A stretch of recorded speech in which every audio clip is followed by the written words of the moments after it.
Folks, this is Steve Sampson with my guest co-host Jessica Church and my guest, Reuben Da Silva, Nevada Assemblyman for District Number 28. But before we get to Mr. Da Silva, Jessica Church, tell us about yourself a little bit, since you're co-hosting. You're putting me on the spot right now. I wasn't expecting that. You don't like some of my background briefly? Yeah. I'm just a mother. I'm going through some hardships with family court right now. I'm hoping to get my daughter back. I've lost custody, and I'm fighting against a corrupt legal system, I believe, in family court. Okay. You have any rants?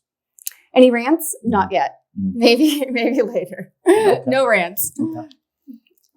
Do I have any rants? Let me see. No, not right now. But this show is brought to you by Ron Quince, running for Congressional District 1, and Stephanie Phillips, running for U.S. Senate. Assemblyman. Doesn't that have a ring to it? It does, yeah. I think I was only a candidate last time I ran. I've always been a candidate when I've been on the show, but now I actually have an office. Assemblyman Reuben Da Silva, crazy, congratulations. Thank you. And I know you sat through a legislative session. How was that? Oh, well, before we get to that, give us a bio. Well, my name is Reuben Da Silva. I'm a teacher at Rancho High School, grew up here in Las Vegas, served in the Marine Corps. And I've known Steve for a long time, more than 20 years. And I'm very happy to be here on the show today. I was never over your house for Thanksgiving. I'm always at my mama's house. That's why we do things. I'll go to mama's I got you. Yeah. You know what? I'm going to hit you up about that. Yeah, I'll go to mama's house. Have like a little Indo-American, sort of Thanksgiving. I like to break bread every once. Yeah, you're Jamaican too, right? Background. So yeah. You make me crazy. Yeah, I know the curried chicken and curried goats. I mean, it comes from my peoples. It comes from my peoples. Where's your heritage from? I'm Indian American. Yeah, Indian American. Where's your ancestry from? Yeah, so it's from a place called Goa. That's where my family comes from, Goa, India, which is a little bit different from the rest of India, which was a British colony. Goa was a Portuguese colony and remained a colony until 1962. My family, left Goa and grew up in Mumbai, and that's where I was born. In 1987, my family moved to Las Vegas. No, I'm sorry, New York City. Lived there for 4 years, Queens, and then moved to Vegas in '91. I've been here ever since. Why does everybody always come from the Caribbeans or a hot nation and go to New York, which is freaking cold in it's November, December, January, February, March. It's always. I mean, the thing is, New York. The closest geographically. New York's been like the it's the Statue of Liberty type. It's been like the entry point for immigrants. Okay, forever. So it's the Statue of Liberty. It's forever. It's a city that's bustling. There's opportunities there, and I think that it serves as a good place for immigrants to get their footholding in the United States. And even the area that my family lived in, Flushing, Queens, is like one of the biggest, AAPI sort of like hubs in the country. So you was in Flushing, Queens? Flushing, Queens, that's right. I was in, not far from Mount Vernon. I know exactly where that's at.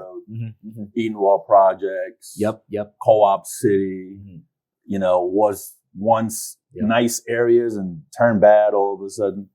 But it's all right. Yeah. It makes you who you are, right? That's true. That is true. That is very true. It makes you tough. If you're from New York, you're tough and sarcastic. Yeah, that is one thing I think we uphold about New Yorkers. That's tough and sarcastic. So tell us about the last session.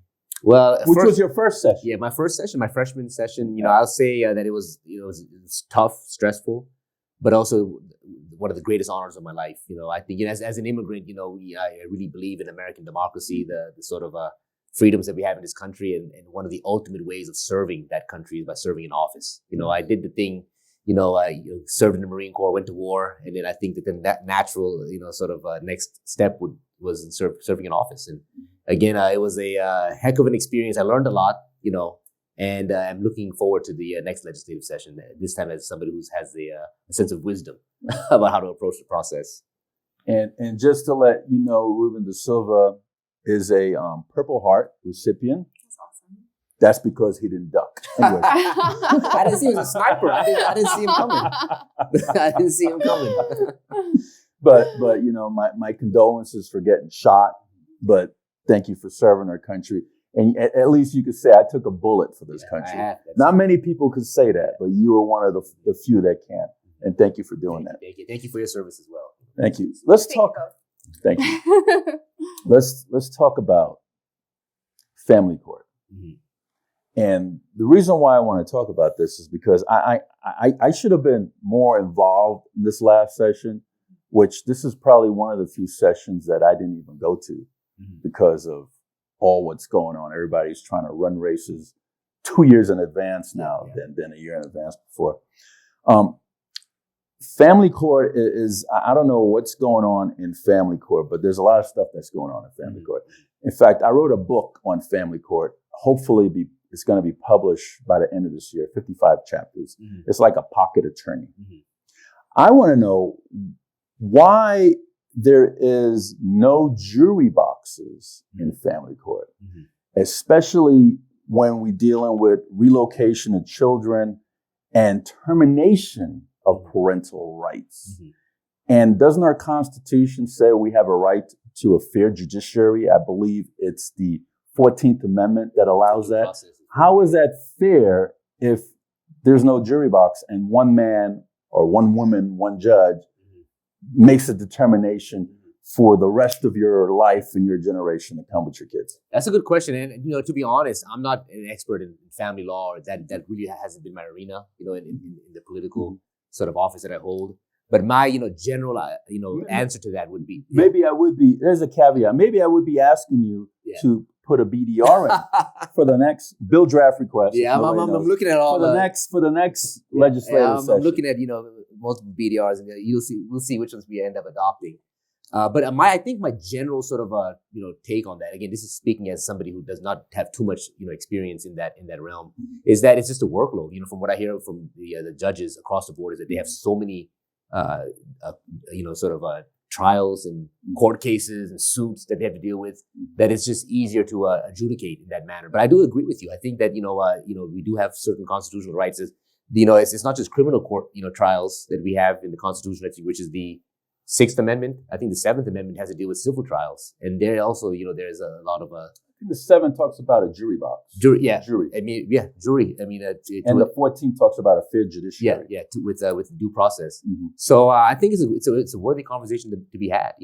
I haven't brought that up in too many town halls or when I'm knocking on doors and talking to voters, but I will from here on out.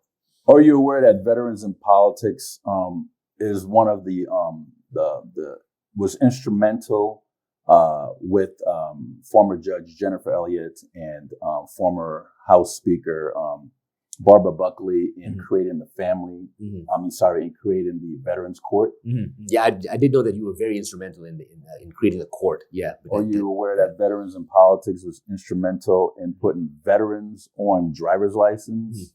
Yeah, I've been following your work for a long time. I know how he is one of the most active veterans in politics. and one of the things that I didn't even put a BDR in, or I didn't testify or nothing. I was on the show one time and I was ranting about mopeds.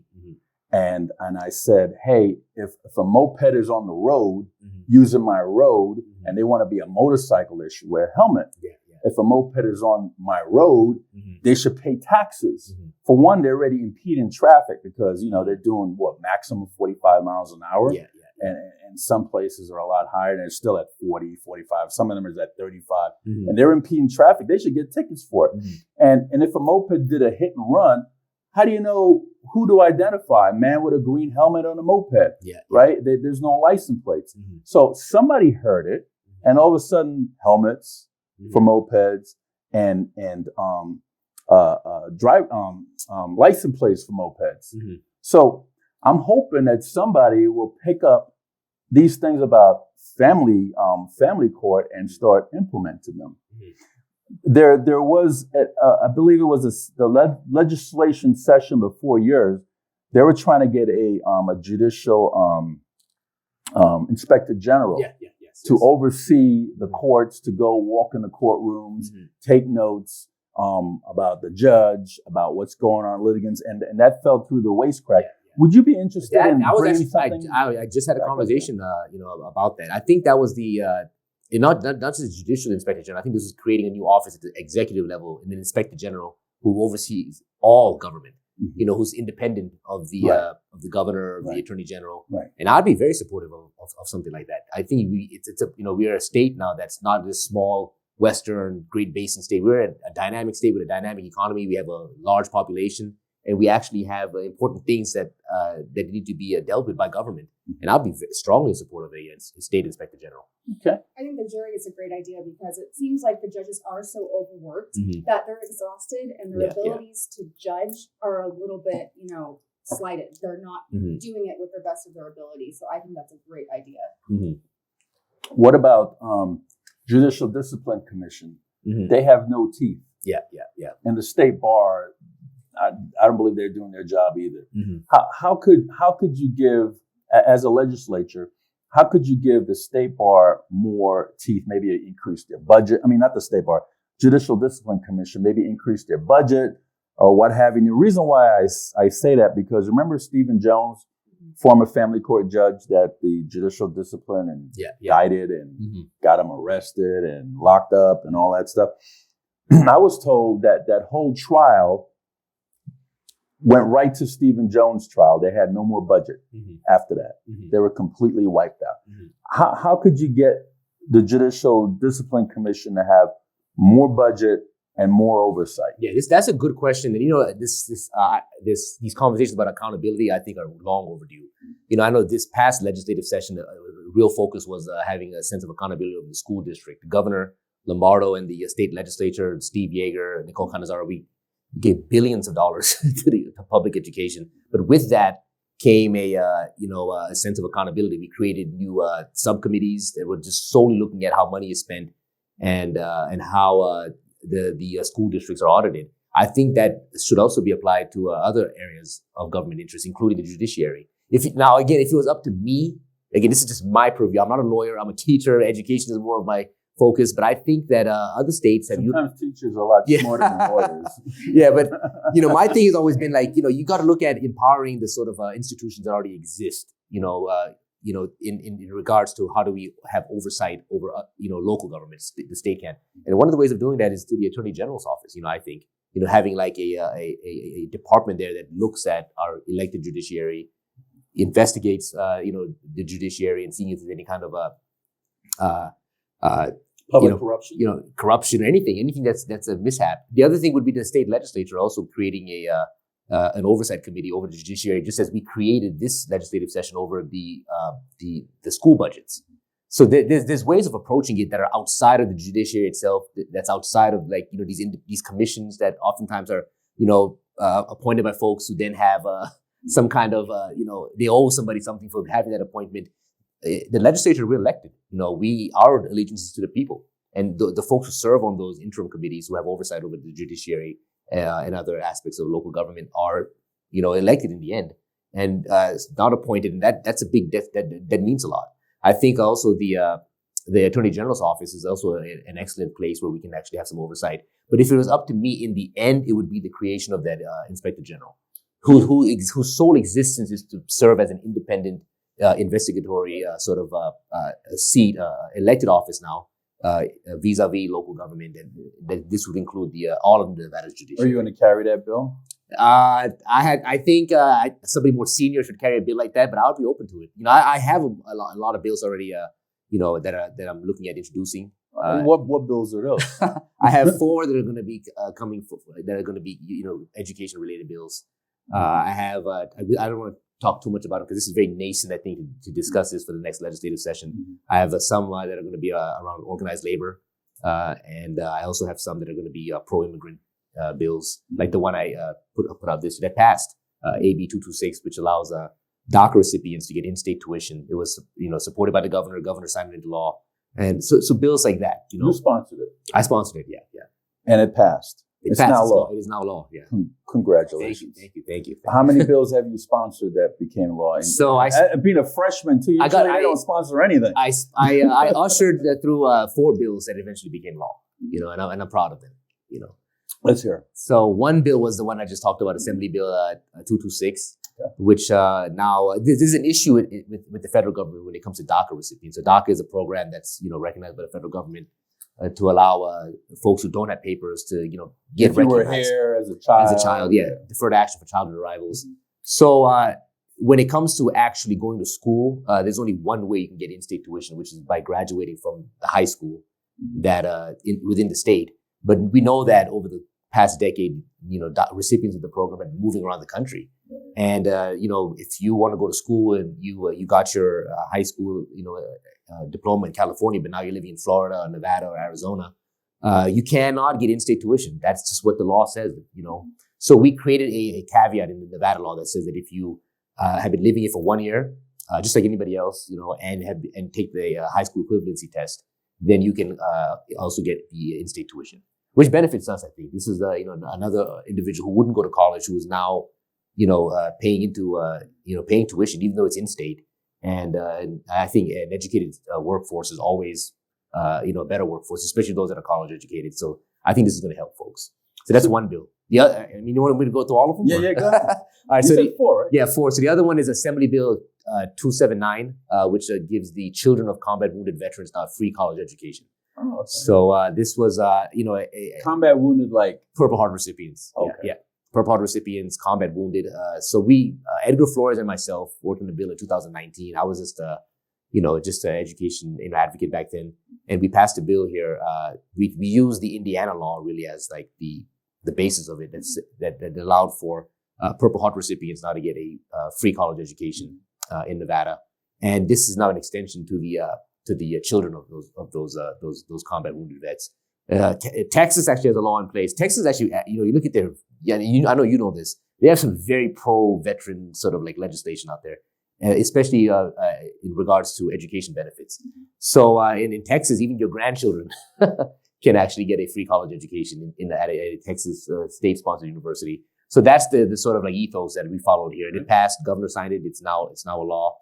The other law that we got passed, again, another education-related bill here was Assembly Bill 73, which allows for students to wear cultural regalia, religious regalia, anything that marks their identity without getting permission from the school. So if you want to wear a stole that you got from, say, a church group or a community organization that's not part of the school system or a club at the high school, you're allowed to wear that now, as long as it does not cause a commotion and doesn't impede the ceremony.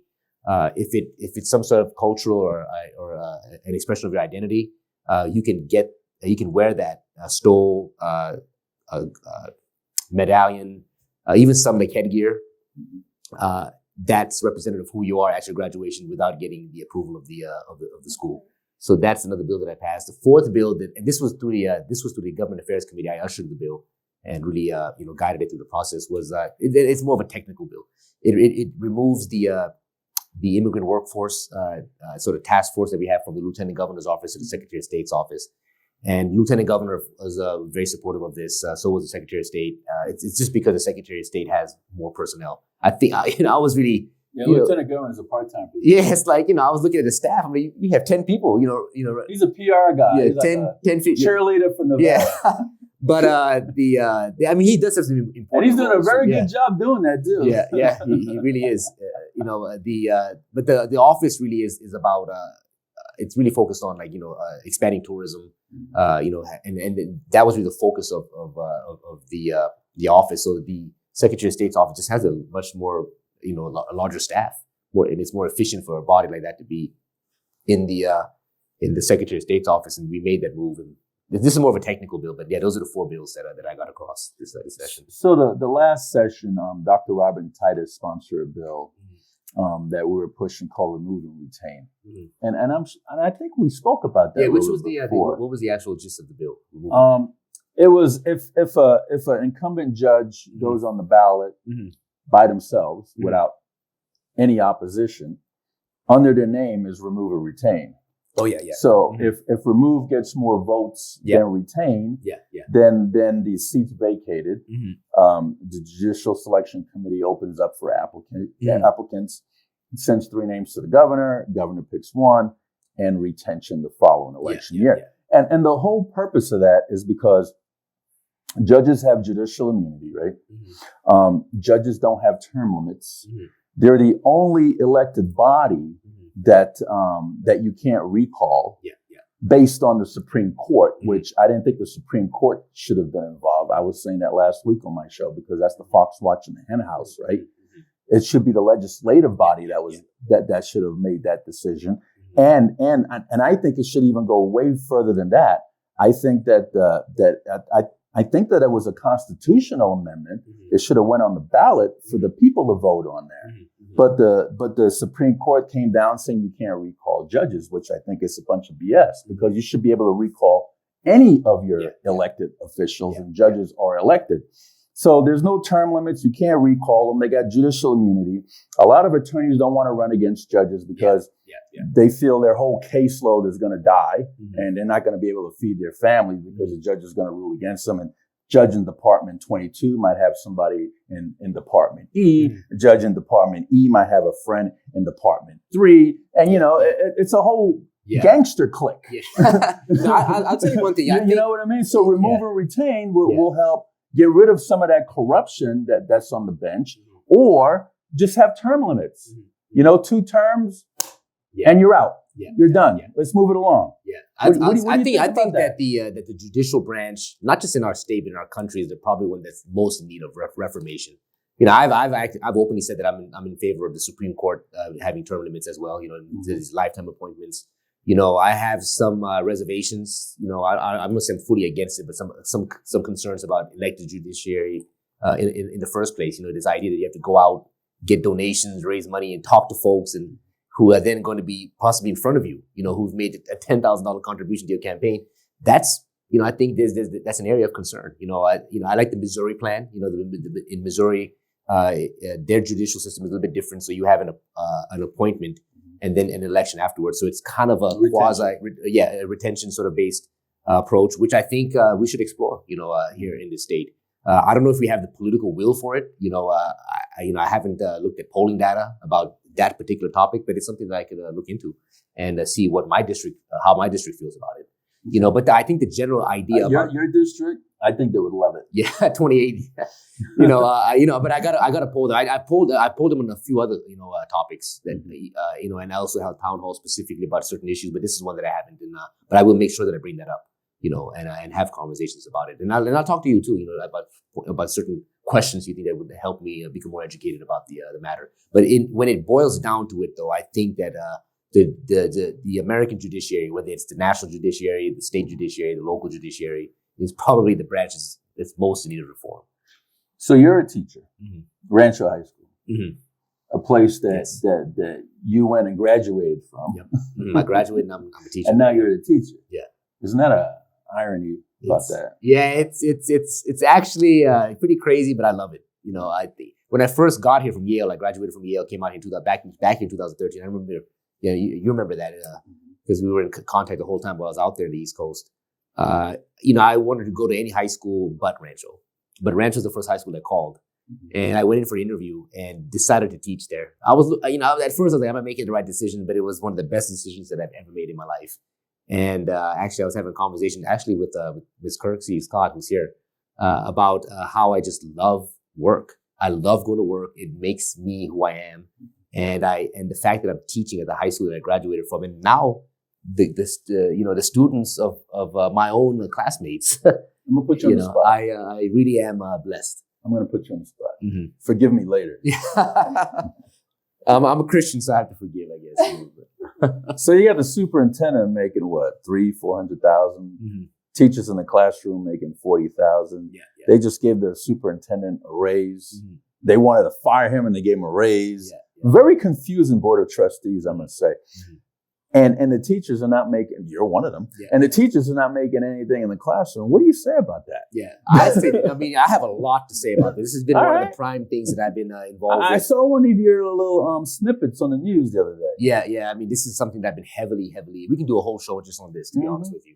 But long story short, again, how can I put this into a snippet that's good for social media? Let's see. So 2019, 2021, 2023 legislative sessions were like a cascading effect now of bringing in monies with the end goal of having a significant sort of teacher raise. In 2019, we pretty much consolidated and solidified the per pupil funding formula. Well, let me put one caveat. Yeah.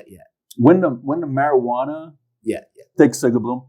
When the marijuana bill was passed for recreational, it was said to the vote in public, the reason why the marijuana bill should pass for recreational is because they're going to take that tax money and use it for education. Yeah. Where did the money go? Yeah, so when that bill, that was a ballot initiative. It passed 2016.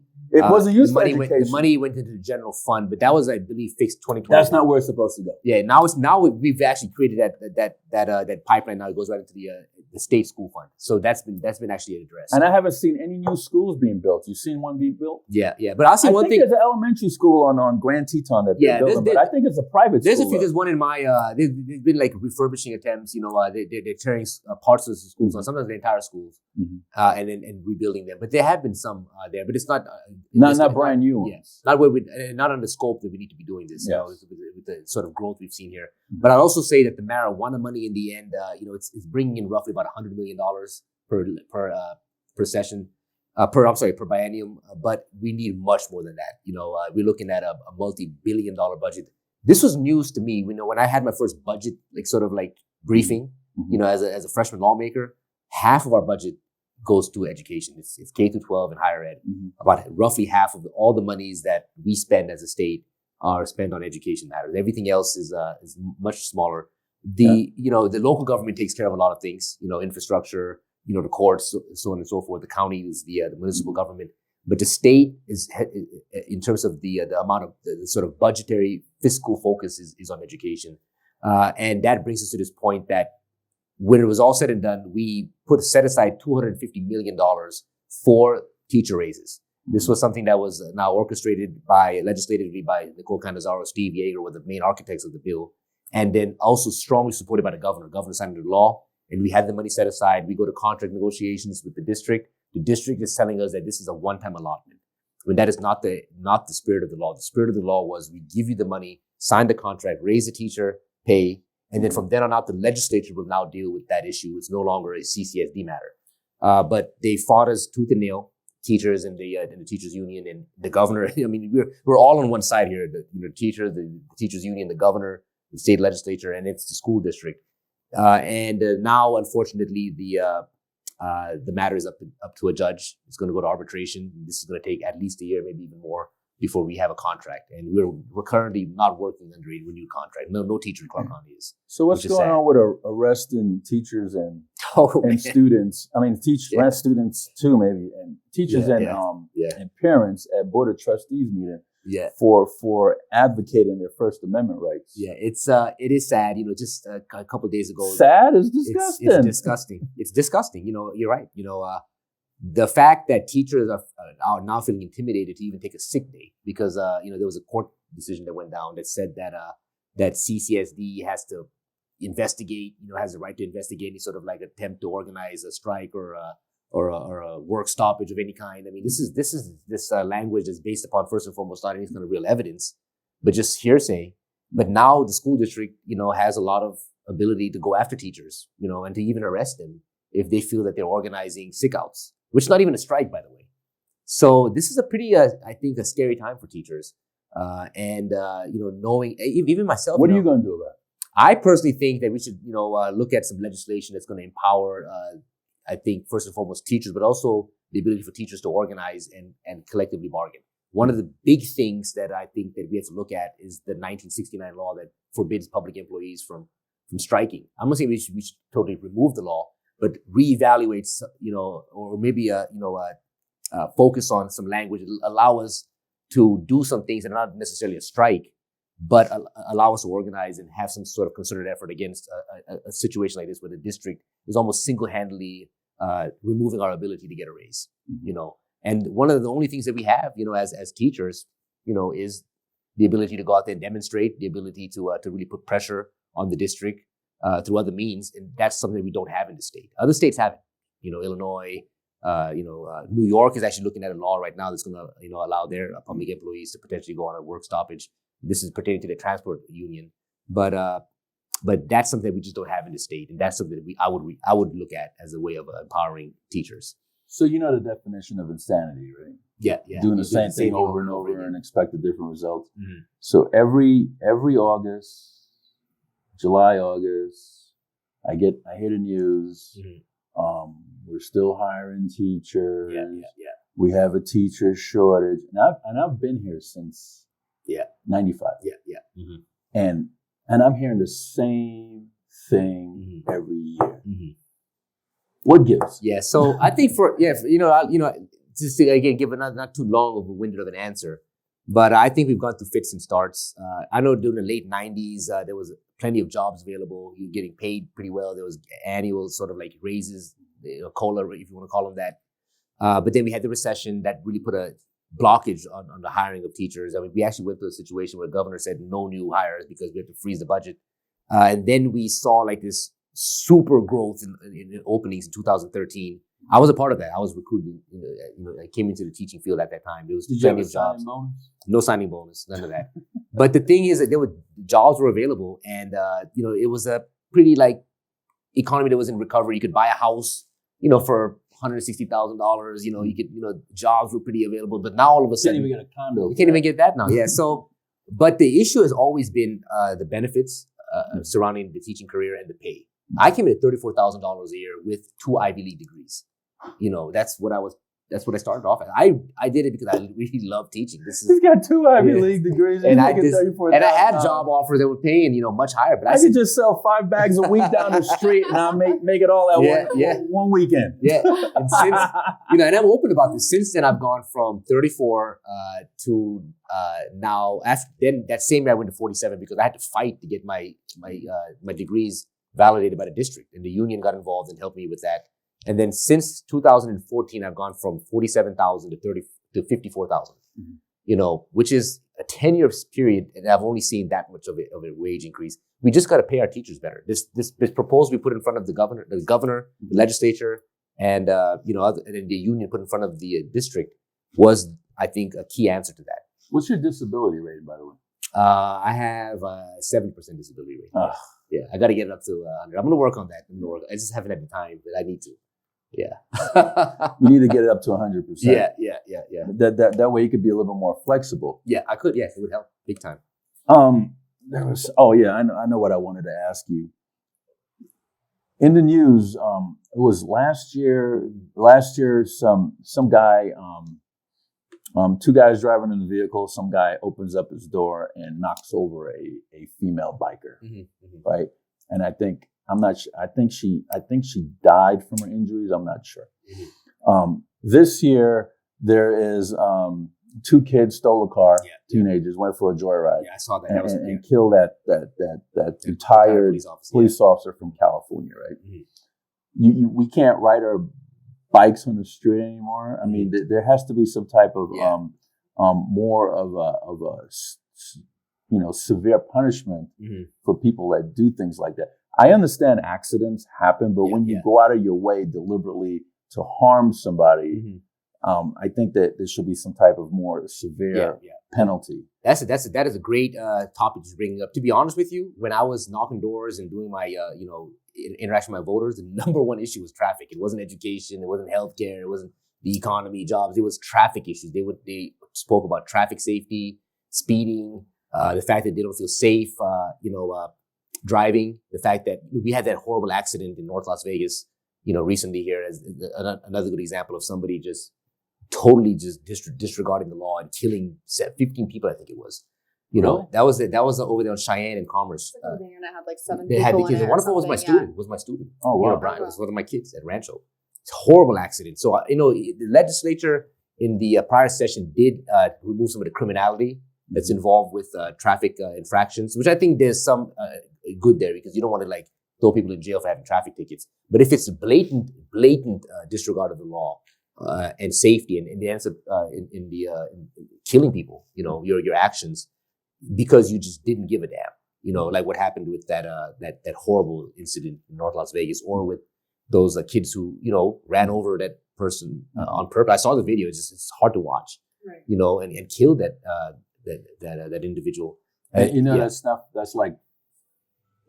That's like 5 minutes from my house. Yeah. I didn't know that. Yeah. It's because you don't come over. Yeah. You got to come to my mom's. I got to come to your place. Yeah. You're absolutely right, man. But I think that we have to look at those sort of infractions and take public safety very seriously and look at some more teethed response to that. A punitive response to folks who are violating traffic safety and in the end are going on these joyrides and killing people in the end. That's, to me, human life is very important. And we need to have some kind of response to that. Jessica. I feel like it's a mental illness too, because like the kids who hit the biker, they thought they were playing like a video game, you know, and having just carelessness when they literally thought that they were like, it's like a video game, let's run them over. It seems like a mental illness thing. Yeah. I don't know if there could be better like procedures to maybe regulate who can get their licenses or not. Yeah. Because maybe that would help. I don't know. Yeah. Mental health is an issue. You know, we know that, you know, we're struggling with it, you know, in our schools. You know, we're trying to respond to the mental health needs of our young people. I know the state is looking at doing the same thing for the population at large, but it's an issue, and it's another area that's not funded properly. And the mental health, and I know you've been following this for a long time as well. It really has always been with us, but we didn't really take it as seriously as a national sort of a concern until very, very recently, but maybe the last 15 years. And I think that with the sort of research that's going into it, the sort of now public interest, we're seeing that this has been a crisis for a long time. Absolutely. Understanding it's a root cause of a lot of people's problems. A lot of the issues that we're facing. In the veteran community, we always knew that it was a concern. Yeah. But I think that now that you know the public is taking such an interest in it, we're seeing that it's a concern for everybody, not just isolated groups of people who are dealing with PTS or something like that. This is a concern for the population at large, and I'm glad to see that we're having those conversations. But you're right, though. I think that there's some gamut of mental illness also involved in some of these sort of violent acts that we're seeing everywhere. So, as a legislator, what could you do about that? I think we got to just fund mental health. The state has I think a good plan. It's just that we don't have the actual resources to execute those plans. One of the key reasons why we're looking at having a state lottery is to raise money for mental health. That the lottery bill it's already diverting all the monies. If we pass the ballot initiative now right into a mental health fund. How could it? You would have to amend the Constitution. Yeah. And it takes 2 votes? Yeah, it takes 2 votes. So what the process is going to be is we pass the bill this legislative session. The identical bill has to be passed in the next session, and then it goes to the people. And the people have to vote on it. But data do actually have some data on. I polled my own district, and it came up to like 85+% support. I mean, there's a lot of support for that for a lottery in Nevada. I think even the gaming industry is against it. I think because of how it's going to maybe potentially compete. I don't think the strip resorts have any worry about it. It's the locals who have who are probably going to lose some of their business to lotteries, and the fact that you can buy a lottery at a gas station versus coming into the casino and involving yourself in some gaming endeavor there. So, but I think in the end it's solid. I'm a supporter. I voted yes on it, and I'm even more really enthralled by the fact that that in the bill itself, in the actual legislation, all the money that are going to go towards mental health. I think it's not going to be enough. We still have to find other ways of creating an effective. What I'm hearing. To get us to pass a lottery, we're going to throw in that it's going to pay for mental health, right? This is the same situation we're in to pass recreational marijuana that is going to go fund education. I think people want to know that's exactly what it's going to do. And if it doesn't do that, what are sanctions placed on people in government that doesn't do exactly what they say they're going to do? This, I think, bill is actually a reflection of the fact that, we were not clear in 2016 with the marijuana money. The marijuana money said that it was sold as a way of funding education, but the actual letter of the law said that it goes into the general fund. That had to be re-evaluated, redone. Small fonts. Like so, but I think that this was again somebody who wrote the bill without understanding that there is a process to how money is first and foremost collected. But doesn't it go through the financial committee first? Yeah, so they put the general fund in there as like a general place where the money could be held. And again, this is a ballot initiative now that I think was kind of maybe made. I wasn't there, but I'm assuming that it was not like thoroughly vetted all the way. And they put the general fund as the place where the money was going to be collected. And that also caused a big battle too, but eventually we did fix that. Now all the money goes toward education. But looking back at that issue, I think moving forward, those of us in lawmaking bodies, and especially if we're going to be talking about specifically creating funding streams now into certain arenas that need to be funded, education, healthcare, infrastructure, or whatever it is, that language has to be in the bill. And this bill does actually have that letter within the legislation itself saying that this money is going to be used for mental health and mental health only, and it won't be Where specifically would it go when you say to mental health? What would it be? Yeah, funding? that I gotta recheck the law, but I think again I have to check this out. But I believe that there may already be a account created for mental health purposes, or we could create an account. That's something that could be easily done with the legislature. But that is how the law is written. It is going to go into a pool of monies and resources now that specifically is only going to be used for mental health purposes. So stop me if I'm talking out of turn. Mm-hmm. The way things become law is that a legislator puts in a bill draft request. Yeah. And it goes to the legal department. And they come back with the legalese of how it's supposed to be, right? And then it goes to the committee, right? And then it gets voted out of committee and it goes on the assembly floor, right? And it gets voted out of the assembly floor. It goes to the Senate, voted out. Probably go to the Senate committee. Yep, that's right. Voted out of the Senate committee and goes on the Senate floor, and then it goes on the governor's desk. That is exactly. Governor has like 3 days or something to pass to sign it into law. If he doesn't sign law within 3 days, it automatically becomes law, right? Yeah. Okay. Yeah, there's one important tidbit there. One that is in between the bill being introduced to the legislator, and the legislator they're bringing it to the committee. There's in both sides now. There's an opportunity before it's heard in front of a committee for the bill to be amended, and that's where most of the amendments take place. 90% of what takes place in the bill's actual drafting happens in that very small period of time that a lot of people don't know about. Okay. I learned that through this legislative. So each committee has a chair. Judiciary, finance, whatever, has a chair. Transportation has a chair. Now, if the chair, let's say the chair is me, right?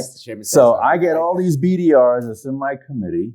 I'm the chair, right? And then I got all these people that are part of the committee, but they're not the chair. I'm the chair. And Reuben da Silva, forget about him. I'm not even reading the bill. I just see Reuben da Silva. He's a Democrat. Go away, right? Shouldn't that bill in committee be left up for a vote by the committee? Or should that bill, like it's doing right now, left up to the chairperson to make that determination if they don't like your name or they don't like the bill? They arbitrarily make that determination for everybody. It shouldn't go that way. Yeah, that's the rule of the assembly. I mean, even it should change. Yeah, that's how it. Committee should vote on the bill going out, whether the chairperson like it or not. Yeah, I think right. The rule is set up. So that's the real thing. You're absolutely right about it. The chairs have a lot of power. I spent a lot of time down there back in the day. Yeah. So and I, even I, as a freshman, I learned a lot, about this too.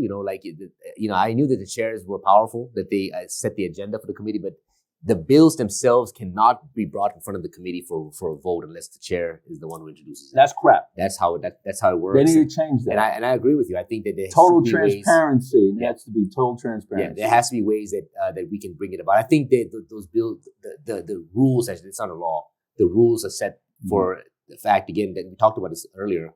We have a limited amount of time to get things done, and the speaker and the leadership, and this is the same thing in the Senate side, really lean on their committee chairs to get things done, and the committee chairs are then empowered to make decisions. Saying this is the bill that I want to support, this is the bill I don't want to support. And but you're right though. Sometimes really good bills will not come up for a vote because there's a personal beef with the lawmaker. Or that sounds like a college fraternity. But you've been in college. I know. But right? But the thing is, this is the exact same sort of implementation model that we have in the national government. We follow, oftentimes what takes place at the federal level, and that is the same thing. The committee chairs are very powerful. They have the exact same abilities in Congress and in the Senate. And we follow that model here. I mean, So you're right, though. There has to be a way of doing it that first and foremost. Not put too much time into the process because we have such a limited, ability to get things done at a time frame. One way that I think that could be addressed is if we actually have annual legislative sessions where we have 3 months, per session instead of one 4-month session every 2 years. That would give us a time to have maybe a committee vote on every single bill that comes up. Whether or not the committee supports it or not, decision not made by the chair. but by the members of the committee. But that would really, I think, the first step towards that would be to give us time to really get the work of the state done and not get caught up in committee work, which is where most of the work is done. But we again have to focus on the broader aims of the state. And it really is a time thing. I think we have to look at the structure of the legislature. I'm very much in support of having an annual legislative session. Here in Nevada, we're one of only 4 states that has this 2-year thing, and it really impedes us from getting work done. Jessica, you have anything for Mr. De Silva or Assemblyman De Silva? I hope you get a raise. Thank you. You're welcome. Thank you. Write a letter to our superintendent and to our trustees. That'll go a long ways, I think. So do you have anything you want to cover that we haven't covered? I again want to reiterate the fact that there's a lot going on. We have a very it's going to be a very, I think, dynamic election. I think we're looking at having high amounts of voter turnout, just as we did in the last election, which is a good thing. I mean, this is the highest we've ever seen in the history of the United States, in regards to people getting out to the polls and voting in the 2022 election. And I'm hoping that we had the same sort of turnout this year. But I would also, tell your, I'm probably preaching to the choir here, to come out to those forums, those town halls that we lawmakers host. If you have somebody, invite us. If you have, I have a public invite. I put everything on social media. I am a very transparent public person when it comes to town halls. And also, if a candidate or the volunteer, comes and knocks on your door, please open the door and talk to them. We get so much information about what's on the minds of voters from those conversations. I rely mostly on those too when I'm talking to folks. I have other ways of getting data, polls, actual, town halls, but I get the best sort of interaction with voters when I knock, they open and we have a conversation. And I have numbers on this. About 1 out of 6, every 6th door I knock on will open. And even then, it's a very short conversation. Longer conversations, which I really, I'm talking about anything that lasts more than 30 seconds. I really learn a lot from that. So I ask you, please open your doors when we knock. Before we let you go, what's going on with this new generation? What's this, Zen or something? Yeah, Generation Z. Gen Z, yeah. So let me tell you the reason why I'm bringing this up. So I went to Dre's nightclub a couple weeks ago. Yeah. And it's a good place. I said I thought it was. and then I'm looking at the DJ and I'm looking at the dance floor. And I swear I thought I was like in the Twilight Zone because everybody on the dance floor was watching the DJ. Yeah. And if they weren't watching the DJ, they were on their phones, maybe talking to the person next to them. Yeah. What? Yeah. I thought a dance floor, you get down, you dance, you shake it. And I think that's what the hell? Yeah, you're right. It's not that way anymore. Yeah. I had a great conversation with one of my fraternity brothers who owns a lounge out here today. People dancing, having a good time. I think that it's a cultural thing. Like these. My God, what culture is that? Folks show up and they just want to be seen. They want to take photos. It's not about dancing. It's about sitting there drinking. But I met wives at the doggone nightclub. Yeah, but at like a concert. At like the the lounges, DJ was like a concert. Yeah, the DJ could be. I mean, especially if it's a big name DJ, you're there to see the DJ. That's I ain't come there to see no DJ. I come to listen to the DJ play my song. I'm with you on that too. I don't come to see him. I come to see the lady. That's what I come to see. You understand what I'm saying? Yeah, Gen Z, even millennials. I don't come to see millennials. And we understand this. But the DJs are oftentimes the attraction. They are a big driver on the strip here. Then you go ahead and scratch those records or whatever the hell. Yeah, Calvin Harris. That's what I want. I want them to play good music. I don't need to see them. They could be in the box. As long as they're playing good tunes, I'm good to go. Yeah. Dre's. I mean, I've been to Dre several times, and it matters. It depends on who the DJ is. There's sometimes folks are dancing and doing their thing. Well, get off the dance floor if you want to text. go over there and sit in the corner. Yeah. They need to have some. Yeah, I'm a dancer myself. I love dancing. I'll get on the mic. If you're not dancing on the dance floor, get your ass off of it. But my thing is that and this is just a straight pro Nevada kind of person speaking. If it's making us money, I don't give a damn what they're doing. They bringing folks into the nightclub. They're spending money out there. We get an excise tax in the liquor sales and the bottle sales. And it helps our state. You and I next to each other, and I'm texting you. Yeah. Hey, oh, this DJ is cool. What do you think? I'll wait for you to respond. Respond. Yeah, I'll say as a teacher too, I think our young people, Gen Z, is very much just connected to their phones. It's very difficult to get them away from their phones. I had to constantly fight against them as a teacher in class, and it impedes education. I'll be honest with you. Productivity, I think, would go through the roof. And you say something, oh, hold on, teach, let me Google that. Oh, no, you're wrong, right here. See, that I think is cool. But we have Chromebooks now in this district. But the phones are just they're not out there most of the time getting answers. They're on social media, texting. The Chromebook is already hooked up. So back in the day, the argument was that I defended the kids on this too. I'm saying that if there was a question that came up and anyone asked a question, they could Google the question, but it had to be on a phone. Now we have given every single student in the Clark County School District a Chromebook. We're 1-to-1 because of the pandemic. So there's no need for the phone to be out. See, this generation don't need to think anymore. You don't have to think. You just Google. You don't have to do any research, no encyclopedias. Yeah. Don't go to the library. You just Google everything right there in your phone. Yeah. So I think they're informed. They have easy access to information. Even when they add, they have to use a calculator or whatever, right? Yeah. But I swear to you, if the satellite goes down, it would be this generation is screwed up. Yeah. They won't know what to do. Yeah. I think millennials too. I mean, we were like, we grew up also with technology. We also Google was around when I was in high school. Yeah. All the other YouTube folks was around when we were all the other folks. All the other folks that are a little older be like, that's true. That's true. 4 plus 4 is 8. Yeah. 4 minus 4 is 0. Yeah. Oh, what the hell? Yeah, the time. Recently, about some high school that actually put the phones in a lock bag. Yeah. Did you see that? Where is that? There's some states that have actually passed laws that allow the school districts to do that. In Alabama, there's a school district now that has a policy in place that when you show up, the phone goes in a lock bag. Yeah. The phone is put away. I personally think, and this is again as a long, I would entertain an idea like that empowers individual schools to pass policies locally to do that. I think that when we went to school, if you want to get a hold of your student, you had to call the school. Now parents are saying, no, I want to have 24/7 access to my kid. Yeah. If there's an issue, I hear about a school closure or like a lockdown, which you had in Rancho this past week, last week. They want to immediately be able to call their kid, which matters. I understand, but on the same token, we've survived, for decades.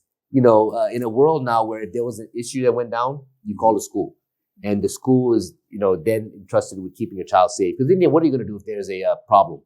You're not going to be able to lock the back. If the school's in a lockdown, you can't go over and get your kid. There was one of those school shootings. One of the students called her dad, who was a off-duty cop. Yeah. And he came right to the school, beat all the cops there with his gun drawn, and took out the. Did you hear about that? I haven't heard about shooter. That. Yeah, I need to look into That's it. awesome. Yeah. So. Yeah, that's something I need to look at. But I think that happen. Yeah. I mean, it is good and bad and everything, right? Yeah. But the thing is, like, overall, though, the electronic devices are impeding productivity, I think, and the actual sort of like attention that's being paid to like what the teacher is, putting forth, the sort of activities that are taking place in class. The phones do serve as a distraction. Yeah. So there's they serve a purpose, but I think that having the ability to put them away for a while, and giving local schools the actual teeth, and the power to do that, I think would actually benefit our education system. Well, Assemblyman, Mark's going to zoom in on you, and you could say you're running again, whatever, go union, or teachers are the best. I'm going to make an announcement. I'm actually going to make an announcement right here on this show. I have not made this announcement yet, but since Steve is my guy, I got to give him Marine to Marine. And Miss Church is pretty awesome. I just met her today. But thank you again for being the co-host. That's an honor. But I'm making an announcement. And your point of contact. And my point of contact, we'll definitely be putting it out there. But my announcement is this: I'm running for re-election. I'm getting ready to put the press release out. I'm getting ready to actually make the public announcement here in a little bit. But I will be running for re-election for Assembly District 28. I'll be having an event in East Las Vegas to kick off the actual re-election campaign. And I would love all of you to be a part of it. You can reach out to me. My website is www.desilva4nevada.com. If you just Google my name or put me in any social media, except for TikTok. I'm not on TikTok. That's the only one I'm not on. But Reuben De Silva, that's just my handle on all social media. Connect with me, and I'm looking forward to meeting you, to engaging with you, and looking forward to having a successful re-election campaign. And thank you again, Steve and Miss Church. What was your first name again? Jessica. Jessica Church. Yes, Jessica yes. Church. Steve and Jessica, thank you again for having me. Thank you. Thank you for coming on the program. Of course, it's one of my favorite programs to be on. I've been doing it for years now, and I love it. Thank you, Ms. Church, for helping us out. Thank you. folks, that's Reuben da Silva. He is an Assemblyman for District Number 28. We have endorsed Reuben da Silva several times. Huh? Yeah.